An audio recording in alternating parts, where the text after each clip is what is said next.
Astele.tv.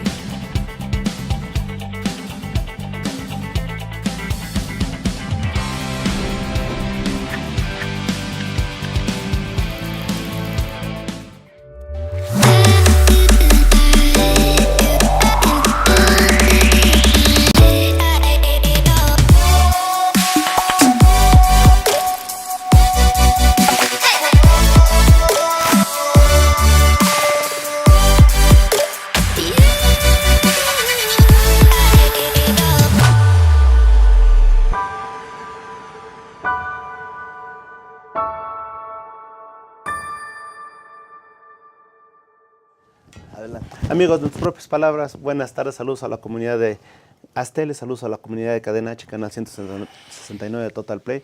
Hoy vamos a tener un programa sumamente interesante, porque tenemos aquí a Carlos Álvarez, especialista en lo que es cuestión ambiental. Y yo tengo muchas dudas, Carlos. Me encantaría decirte, presentar tu currículum y decir todas las cosas, pero hay que ser muy concretos, Carlos. ¿En qué situación está México, hoy por hoy, en el cumplimiento de sus compromisos ambientales? Bien. México está hoy a 30 y tantos años de los europeos y a unos 20 y tantos años de los norteamericanos, para tener una referencia de comparación. México es un país en desarrollo, pero en el Tratado de Libre Comercio que ya modificaron, En el que era el apartado 2. exacto. En anexo 2, perdón. Anexo 2 teníamos, acuérdate, dos acuerdos paralelos, el ambiental y el de transporte. Ajá. El de transporte pues, nunca se llevó a cabo, no dejaron pasar las carcachas mexicanas a Estados Unidos, y en cambio sí permitimos las carcachas gringas a México, pero bueno. Pero en el tema ambiental, déjame decirte que México se comprometió a cumplir su propia norma ambiental, y Estados Unidos la suya, y Canadá la suya. No quiere decir que sean iguales, no. Por supuesto que las normas que tienen, por ejemplo, en Estados Unidos tienen 48,000 normas, nosotros tenemos 200 y no cumplimos ninguna. ¿Por qué? Porque México sigue siendo un país de simulación, digo yo, de simulación. Yo conozco perfectamente la gestión ambiental y sé dónde están las trampas, los incumplimientos y la corrupción en la gestión ambiental. Por eso somos campeones mundiales de contaminación atmosférica, por eso seguimos perdiendo corteza vegetal, aunque dicen que bajó, pero bueno, de 200,000 hectáreas anuales no bajamos. Hemos perdido la mitad de nuestros bosques y selvas en los últimos 70 años. Y en el compromiso ambiental de reducción de emisiones de gases de efecto invernadero en apoyo a la lucha del calentamiento global, pues estamos haciendo exactamente lo contrario. En lugar de que Andrés Manuel López Obrador, nuestro presidente constitucional de los mexicanos, estuviera haciendo refinerías y pretendiendo arreglar las viejas, debería estar impulsando las energías verdes, las energías renovables, pero en serio, no de discurso, sino en serio, o sea, metiendo esos 50,000 millones de la refinería de Dos Bocas, que tampoco va a costar 50,000 millones, estas las debería estar metiendo a energía térmica, a energía solar, perdón, a energía. Somos un país privilegiado. Tenemos radiación solar de 4.8 kilowatts hora metro cuadrado. Alemania tiene 3.6 y está invirtiendo 250,000 millones de euros en un lapso de 10 años en energía solar. Y nosotros no. Y tenemos más radiación que Alemania. Pero, por ejemplo, ahorita tú dijiste algo, refinerías. Realmente, te pregunto, soy neófito en eso, ¿se justifica al día de hoy todavía empezar a destinar dinero para la construcción de una refinería? No, estamos fuera de tiempo. Mira, en el 20, Volkswagen, todas las japonesas y las norteamericanas van a tener autos en México híbridos y 100% eléctricos. Todas las marcas. O sea, en 2 años vamos a tener autos 100% eléctricos. Entonces, que este gobierno pretende iniciar la construcción de una refinería que ni siquiera la va a construir en 3 años, porque no se construye en 3 años. Yo dudaría que López Obrador la inaugure. Entonces, para el 24, pues vamos a tener carros de 280,000 pesos, de 250,000 eléctricos.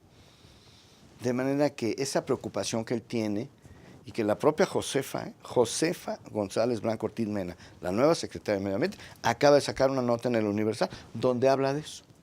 Dice, es que estas acciones del gobierno son para corregir esa importación que lesiona la economía de los mexicanos.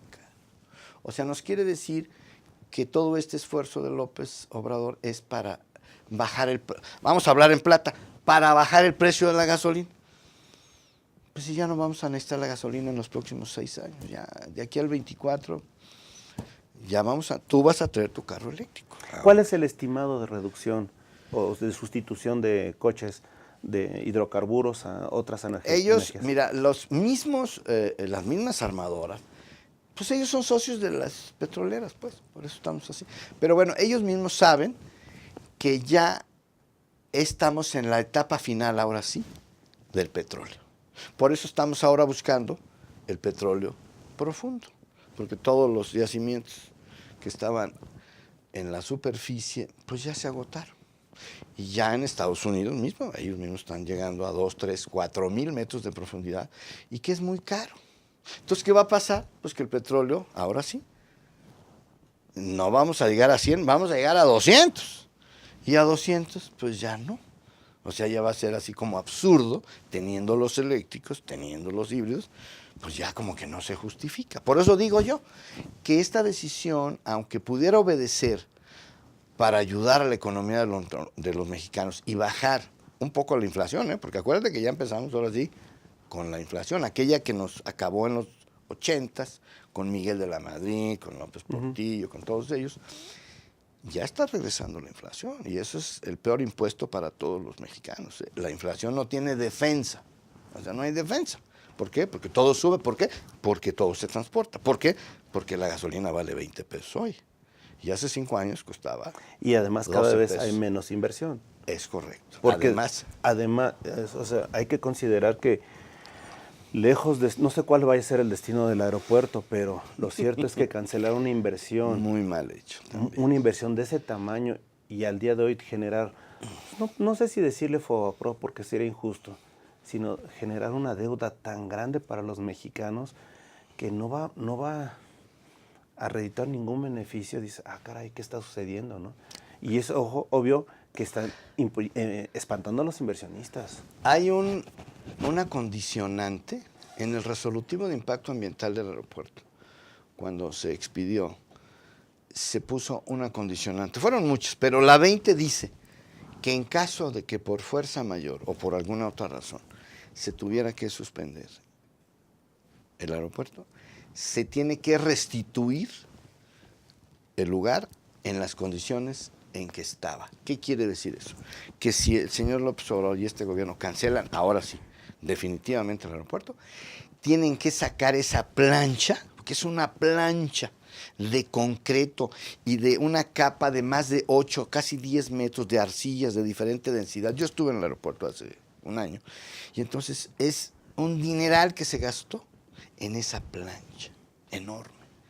Hay hay casi 100,000 millones ahí. Hay que sacarla para restituir las condiciones anteriores. Y eso lo tiene que cumplir el propio gobierno. Eso es siempre y cuando queramos respetar nuestras normas y tengamos un poder judicial que así lo ordene. Pero ahorita por lo que me dices, pues ya me preocupaste más. No, es que realmente lo que viene es algo increíble, porque, por ejemplo, no sé si los tenedores vayan a aceptar. Ya dijeron que no. Entonces, ya dijeron que no. Entonces imagínate, la Se deuda puede que ir. Vamos a tener. Así es. Deuda más inflación, o sea, estamos hablando de un panorama Y verdaderamente falta la fibra óptica y no sé cuántas cosas más faltan. Y además tienen Por que seguir pagar. construyendo. Además, no pueden pararlo. No pueden parar. Y ahora a eso le sumas, por ejemplo, lo de Dos Bocas, tú decías. No, ese es otro tema. Algo que me llamó la atención, porque que yo sepa, no, de lo que he visto en los medios, hoy por hoy no hay ningún permiso que se haya dado, ¿no?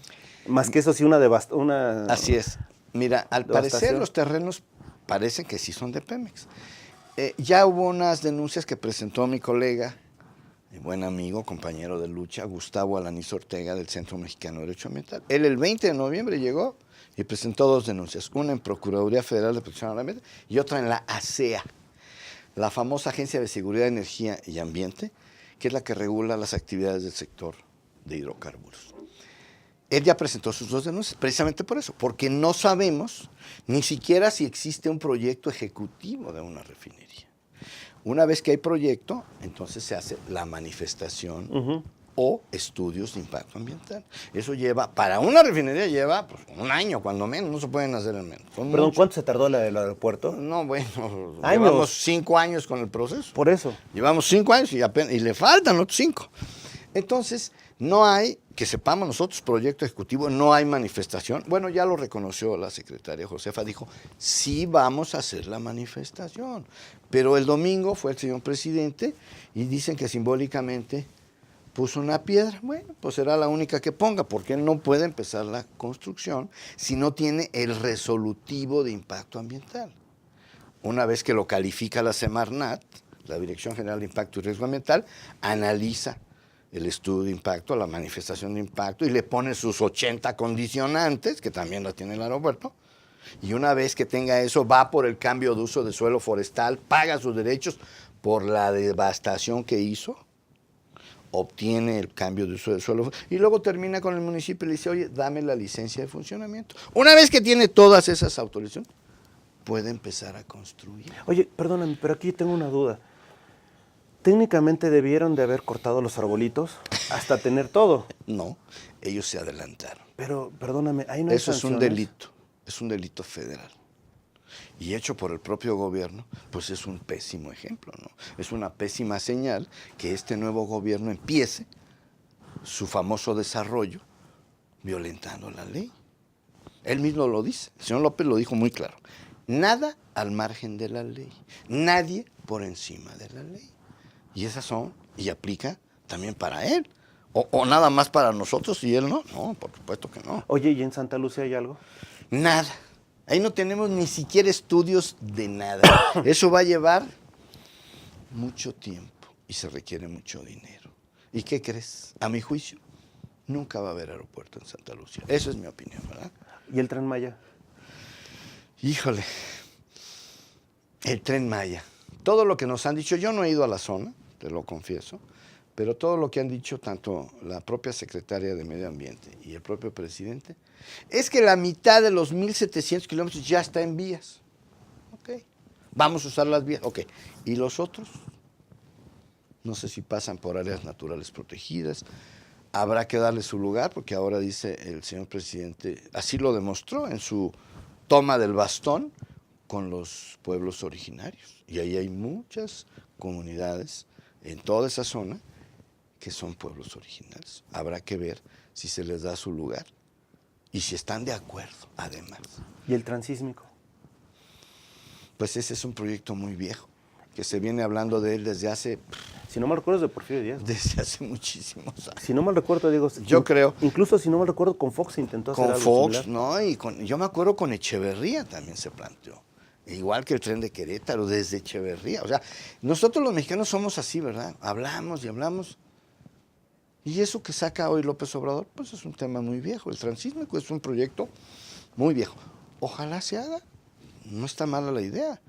Pero hay tantas necesidades en este país que yo digo, pues ¿de dónde va a salir tanto dinero? Bueno, que venga la iniciativa privada, pues. Pero perdón, ¿qué iniciativa privada cuando Sí, estás ya no. vendiendo un pésimo... Ya está con un señales. pésimo situación cuando cancelas el aeropuerto, ¿no?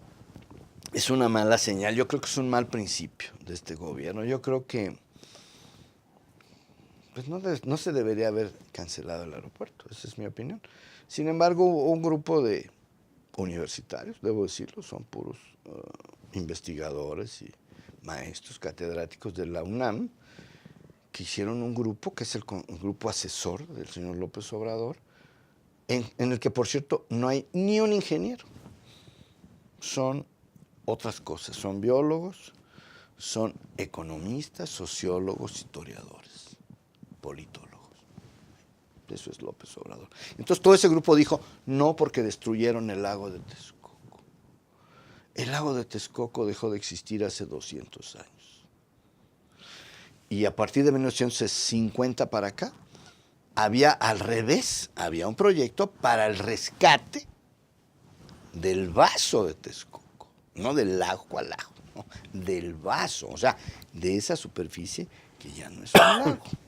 Entonces, decir que el aeropuerto destruye el lago de Texcoco, pues eso no es cierto, porque el lago, repito, dejó de existir hace 200 años. ¿Qué pasa con la minería, Carlos? Bueno, la minería es un tema muy importante. ¿Por qué? Porque es una de las actividades que tiene más impactos, es correcto. La vieja minería. Cuando tú abres una mina y vas a sacar oro o plata, que son lo que más quieren acá afuera, tiene más valor, el oro, es una minería que se llama atajo abierto.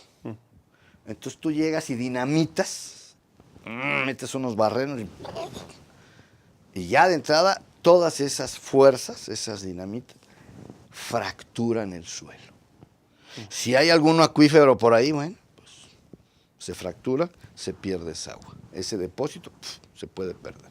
Ese es el primer problema. Es el primer impacto, las detonaciones. Una vez que ya haces tus agujeros y empiezas a sacar mineral. Para sacar, vamos a esquemáticamente, para sacar 1 kilo de oro, tienes que moler 1.000.000 de kilos de mineral.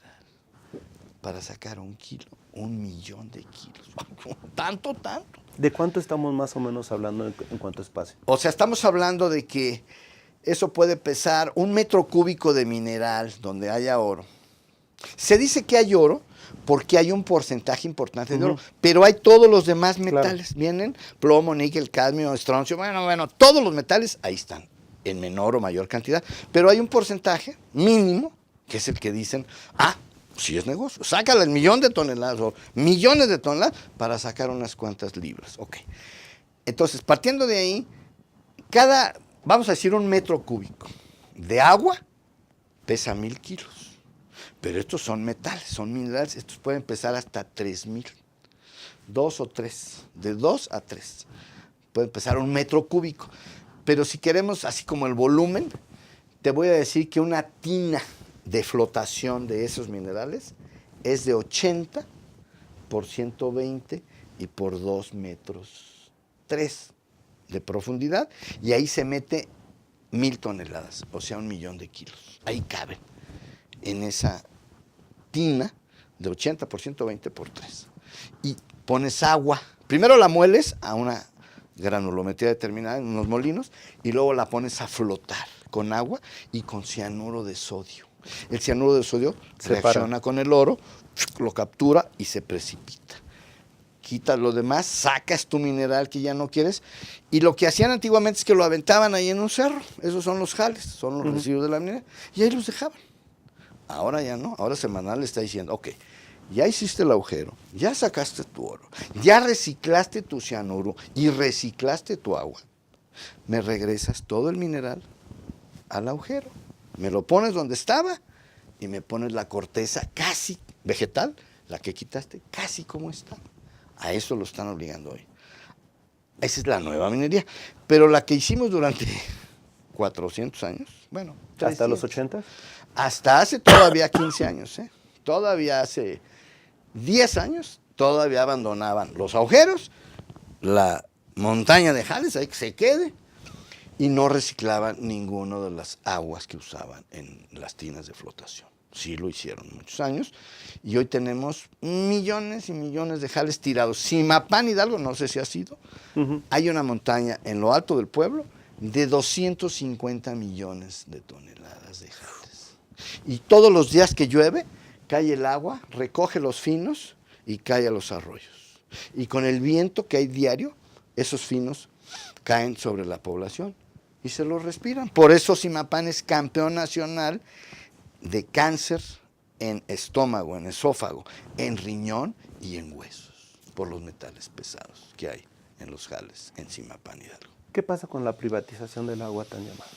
Bueno, el tema del agua es un tema enorme, muy importante. La Ley General de Aguas es como una ley tarifaria del agua. O sea, la Conagua es un administrador que nos cobra el agua. Es el que tiene la facultad para definir el uso y destino de las aguas superficiales y subterráneas del país. Nadie más tiene esa facultad. Es una poderosísima Conagua. Y Conagua nos vende el agua. Es un cobrador de agua.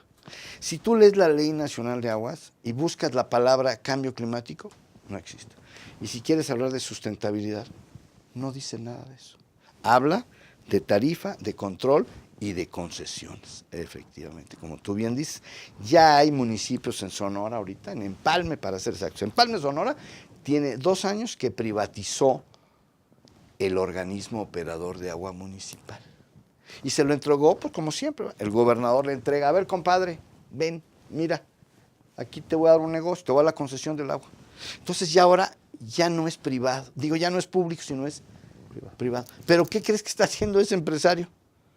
Está destinando el agua a las actividades de sus amigos, que pueden ser la minería, y desabasteciendo de agua a la población. Y eso no es correcto. O sea, primero somos los seres humanos. O sea, la prioridad es agua nosotros, como ciudadanos. Luego, los alimentos. Tienes que regar, porque si no, no producimos alimentos. Aunque no producimos todos, pero bueno, no importa. Y luego, entonces ya vendrá la minería y otras actividades industriales. No puedes tú quitarle el agua a la ciudad para dársela a la minería. ¿Qué tanto se ha cumplido con el reciclado de agua?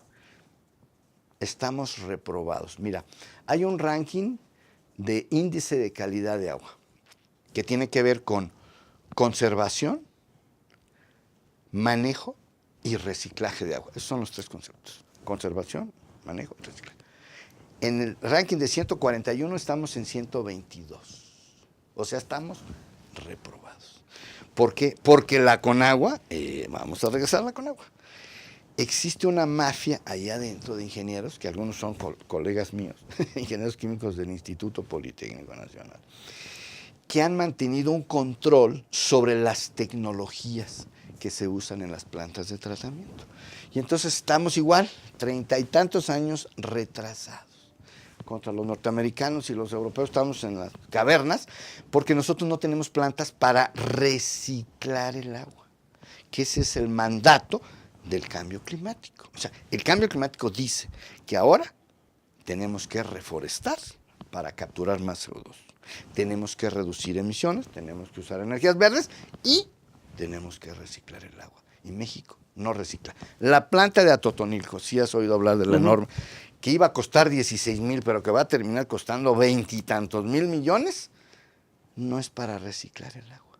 Es para quitarle una parte de la contaminación y volverla a vertir a un cuerpo de agua. Muy mal. Tenemos que reciclar el agua. México no recicla. Hay algunas obras, construcciones nuevas que se han hecho en la ciudad donde han metido plantas recicladoras. Es correcto. O sea, los privados sí se las aplican. Así es, ahora sí. Al gobierno Algunos privados sí han entendido. ¿Por qué? Porque en el largo plazo, si tú analizas el costo del agua, dices, no, me conviene invertir 20, 30, 50 millones, dependiendo del tamaño, 100 millones. Pero tú sabes que en el mediano y largo plazo, por supuesto que eso es asegurar tu propia agua. O sea, tienes que reciclar tu agua. Sí hay plantas privadas, es correcto. Cero descarga, así se llama, cero descarga. Están reciclando permanentemente. Y entonces ya la extracción de su pozo o el pago al agua municipal se reduce porque estás reciclándola, que es lo que tenemos que hacer. Pero la Ciudad de México no recicla. ¿Hay estímulos fiscales para ella? No ha querido el gobierno otorgar eso. Es con agua, volvemos a lo mismo. Necesitamos modificar la Ley Nacional de Aguas. ¿Para qué? Para que demos un capítulo así completo para el reciclaje de agua, efectivamente, como bien dices, con incentivos. O sea, tenemos que incentivar en vez de reprimir, en vez de golpear. Pero la meritocracia en México no existe. Carlos, perdóname, ya tengo después de esto una gran inquietud. ¿En qué hemos cumplido? Se habla del programa de reforestación. No, bueno, eso fue un fracaso. Acuérdate que hace 12 años, 10 años, la CONAFOR, que la fundó Fox, perdón. La CONAFOR la fundó Fox y mandó a Alberto Cárdenas, que después fue secretario. Sí. Y que venía de ser de gobernador. Y que venía de ser de gobernador de Jalisco. Entonces resulta de que unos amigos míos, que son forestales, me decían, es que es mentira esos 250 millones de árboles. Dice, siquiera haz la cuenta, no se pueden plantar en un año. Necesitarías 1 millón de mexicanos sin dormir para plantar los 250 millones. O sea, nunca ha habido una verdadera reforestación. o forestación, como le quieras llamar, reforestación, ha sido un fraude. No hemos reforestado. Mira, Estados Unidos, sobre todo los norteamericanos, en 1950 iniciaron un proceso de reforestación y no han parado. O sea, llevan 70, ya casi 70 años, permanentemente reforestando. Yo fui en el 2000 a Michigan, ya en frontera con Canadá, y caminé como 500 millas en la carretera y nunca dejé de ver a los dos lados el bosque. Y entonces les dije a mis amigos, oye, pero estos no son bosques del siglo XV. Dijo, no, estos son de hace 40 años. Los sembramos nosotros, los regamos nosotros. Pero son programas locales, o sea, no son federales, son los municipios, los condados, las comunidades, los estados tienen sus propias obligaciones de reforestación. México no tiene eso. México tiene figura federal, la CONAFOR es federal, ¿y eso qué? No reforestamos. Al contrario, seguimos perdiendo, no 200, dicen que 200,000, bueno, vamos a quedarnos con 200,000. Seguimos perdiendo corteza vegetal. Y cada vez el desarrollo urbano y el propio desarrollo industrial, turístico, costero, estamos eliminando corteza vegetal, no estamos reforestando el país. ¿Qué tanto suelo cultivable tiene México? Qué buena pregunta. Mira, hace poco una doctora de la UNAM, investigadora, salió a decirnos que el 70% de las tierras cultivables tienen algún grado de degradación, ¿verdad? Entonces, ¿qué ha estado pasando? Bueno, en primer lugar, hemos abusado de los fertilizantes químicos. Yo mismo vendí fertilizantes químicos allá en los 80. La urea, el sulfato de amonio, el nitrato de amonio, el sulfato de potasio, el superfosfato simple y el superfosfato triple. Esos son más o menos la familia de los fertilizantes químicos. Que los norteamericanos nos vinieron a convencer a fines de los 50 y en los 60. Era su revolución verde. Dijeron, ya no se preocupen, vamos a acabar con el hambre del mundo. Usen esto, que son fertilizantes químicos, y usen estos, que son los plaguicidas tóxicos, para eliminar las plagas de los cultivos. Y nosotros les compramos totalmente la idea. Empezamos a usar fertilizantes químicos y plaguicidas tóxicos. Y hace 3, 4 años, la FAO nos dijo, no es con fertilizantes químicos ni con plaguicidas tóxicos como se debe producir los alimentos. Pero eso fue hace 4 años. ¿Por qué no nos lo dijo en 1960?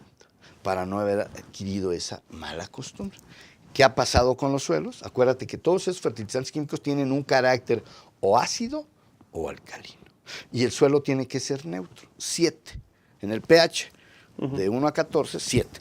Igual que el agua, el suelo debe estar en 7.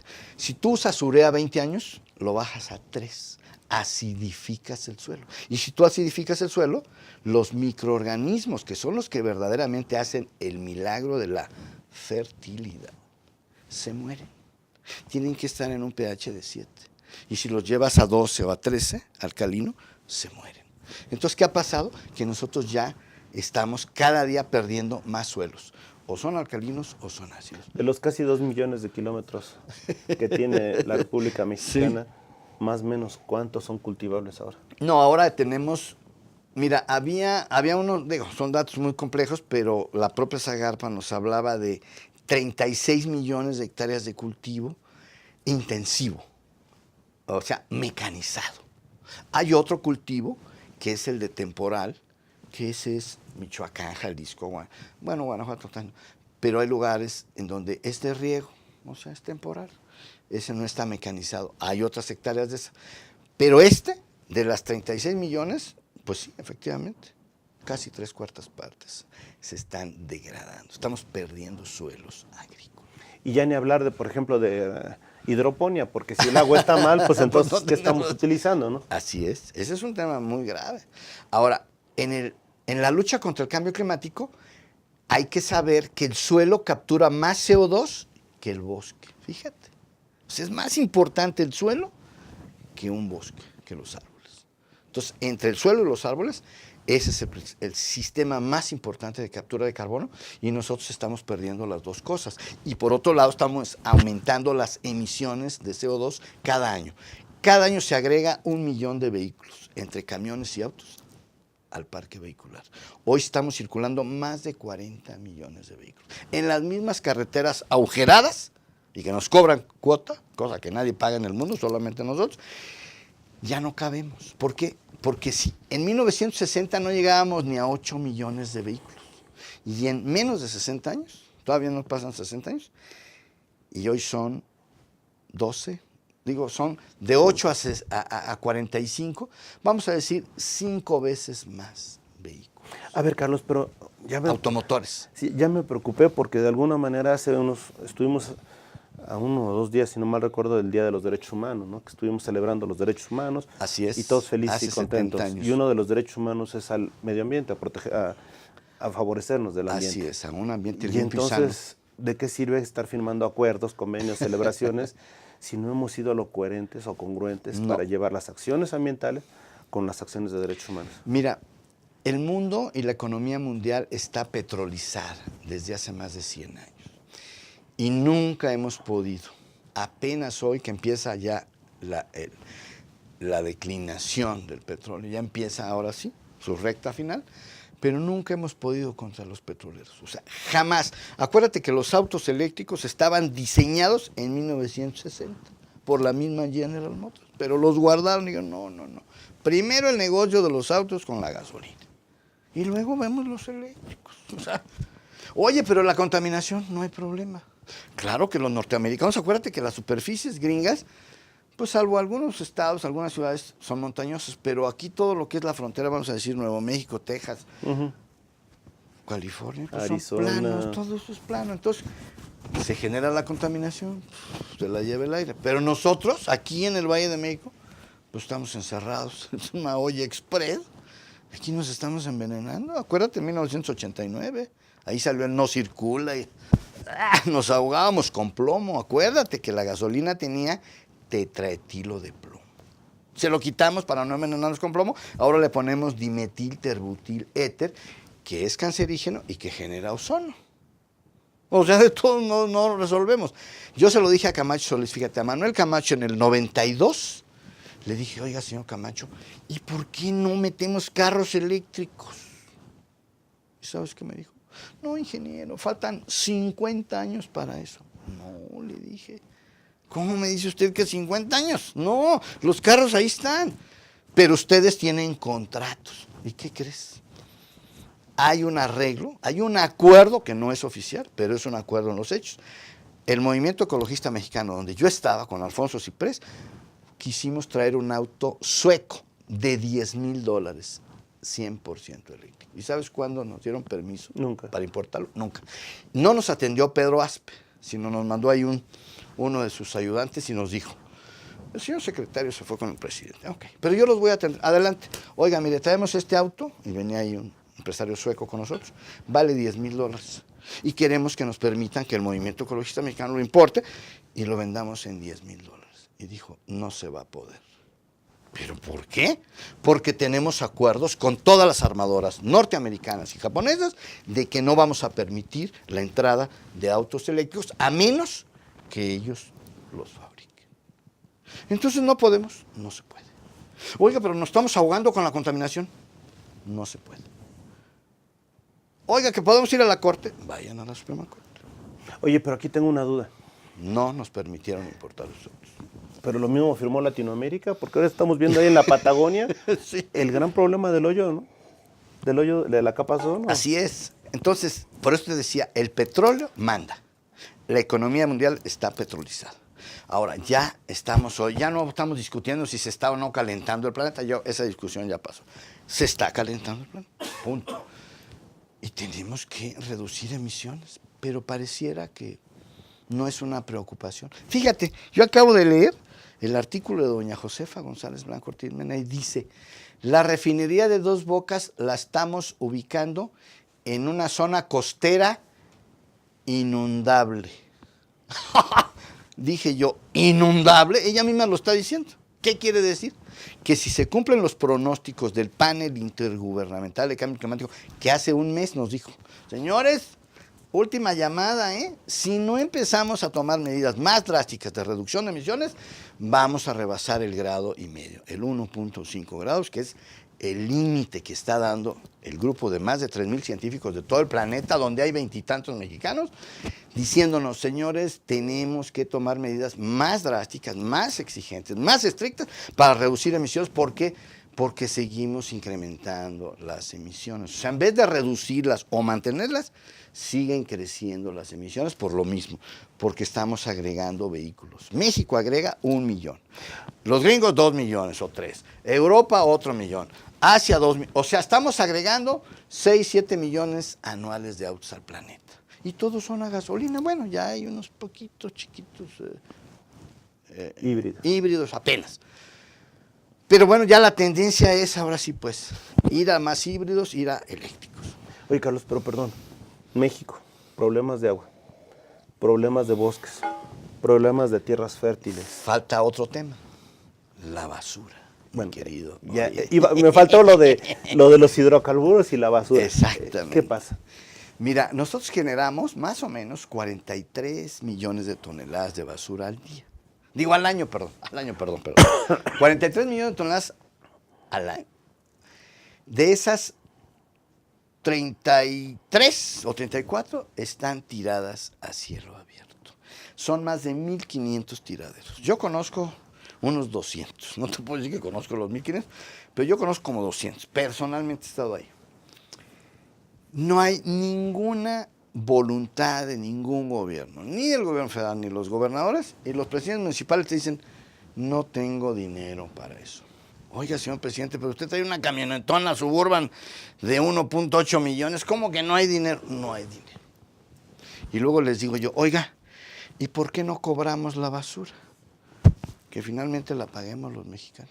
No, eso no. El gobierno del DF no quiere cobrar la basura, formalmente.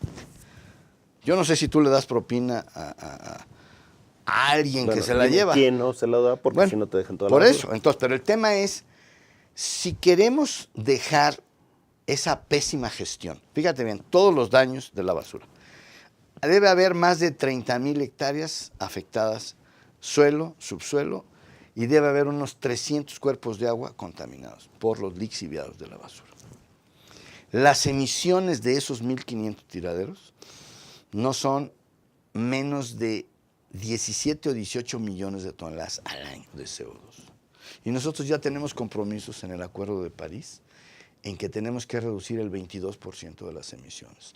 Claro, ya no va a ser al 20 como originalmente lo decía la Ley de Cambio Climático, ahora va a ser del 20 al 30, pero no importa, ya estamos a nada. Y nosotros no hemos hecho, ni siquiera el mandato de la Ley General de Cambio Climático. Dice el mandato que todos los ayuntamientos mayores de 50,000 habitantes deben reducir sus emisiones de los tiraderos y que deben convertirla o en energía eléctrica o quemar el biogás. O sea, una de las dos cosas. O pones o sea, en tu tiradero, bueno, tu relleno, lo concentras el biogás y lo quemas. Esa es una manera. Y la otra es aprovechar ese biogás para generar energía. Pero eso cuesta, todo eso cuesta. Y los gobiernos, hoy más que nunca, el gobierno nuevo federal no tiene contemplado ni $1 millón de pesos para ningún tiradero de basura. Es que sabes que estoy verdaderamente impresionado. A nivel nacional. No hay voluntad. Y dicen, no es mi problema, dice la federación, los estados dicen, no, es el municipio. Y vas con el presidente y te dicen, no, si yo no tengo dinero. Oye, ¿y hay sanciones internacionales?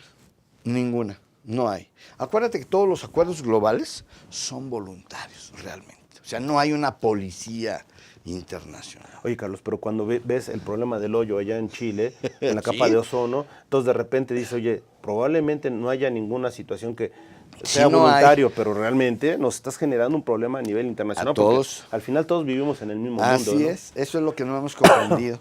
Entonces no hay voluntad política. Los mismos norteamericanos, ya viste el señor Donald Trump, dice no voy a colaborar con el Acuerdo de París, yo voy a seguir con el petróleo, el carbón, está reactivando las carboníferas en Estados Unidos, sigue sacando el gas y petróleo profundo, o sea, no hay cambio. Perdón, estamos a punto de nada más, me quedan rápidamente dos preguntas. ¿Hay algo en lo que México haya cumplido? Sí, en el acuerdo de Montreal se llama. ¿Cuál es? Precisamente en el ozono, lo que tú decías. Mira, aquella primera familia se llaman clorofluorocarbonos. Era el neón, el freón.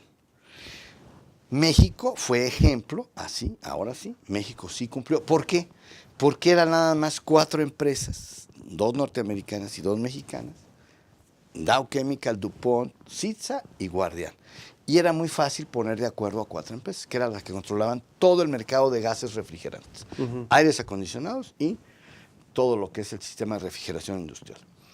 Entonces se pusieron de acuerdo muy fácilmente. El gobierno dijo, a ver, señores, vamos a reducir, vamos a cambiar esos gases por los nuevos gases refrigerantes que ya no destruyen la capa de ozono. Y México logró un reconocimiento mundial. En el 2011, México fue reconocido ante la comunidad internacional. Eso nadie lo supo, porque pues, no es noticia. Pero sí México cumplió, más allá de las metas establecidas en el 90, cumplió más que eso, precisamente en el tema de los gases refrigerantes. Es lo único que hemos hecho. En todo lo demás, estamos reprobados en la basura, en el agua, en la contaminación atmosférica, en los bosques, en la biodiversidad. Bueno, la vaquita marina se fue desde hace mucho. Rápidamente, antes de irnos, Carlos, desafortunadamente el tiempo es a veces cruel. En tus propias palabras, Carlos, ¿quién eres? Yo soy un agitador social en medio ambiente. Me dicen activista, pero en realidad lo que a mí me interesa es eso, despertar la conciencia y la preocupación por el mundo en el que vivimos. Que no es fácil cambiar y revertir todas esas malas costumbres petroleras, diría yo, de la modernidad. Hoy requerimos de muchísimas cosas que mis abuelos no tenían energía eléctrica. Tenían su pozo propio y comían el maíz y frijol que cultivaba mi abuelo. Y tenían su pozo de agua. Eran autosuficientes. Tenían sus vacas, sus pollos, y sus gallinas, sus cerdos. Hoy vivimos urbanamente. Estamos apilados en las ciudades, contaminadas, con tráfico, con inmovilidad, con enfermedades, con contaminación, con cáncer. Vivimos deprisa.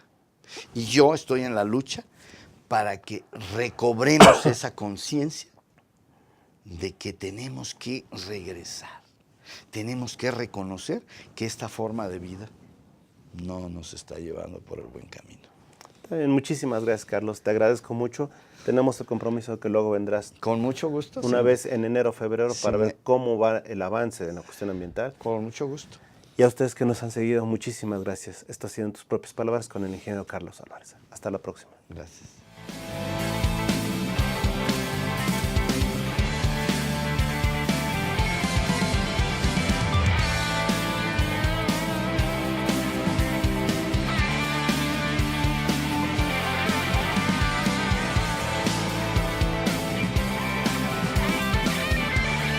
Astele.tv